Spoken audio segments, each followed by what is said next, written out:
أعوذ بالله من الشيطان الرجيم. بسم الله الرحمن الرحيم.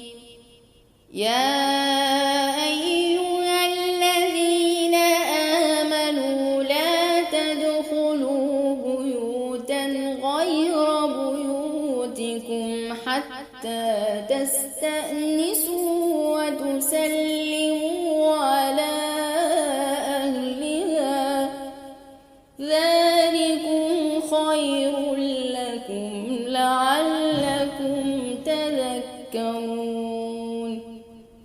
فإن لم تجدوا فيها أحدا فلا تدخلوها حتى يؤذن لكم، وإن قيل لكم ارجعوا فارجعوا وأزكى لكم، والله بما تعملون عليم.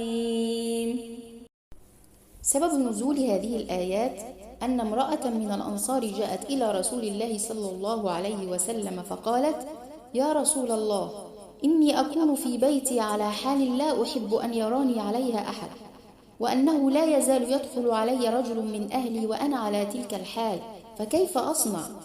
فنزلت هذه الآيات. وأخرج ابن أبي حاتم عن مقاتل بن حبان قال: لما نزلت آية الاستئذان في البيوت قال أبو بكر: يا رسول الله، فكيف بتجار قريش الذين يختلفون بين مكة والمدينة والشام، ولهم بيوت معلومة على الطريق، فكيف يستأذنون ويسلمون وليس فيها سكان؟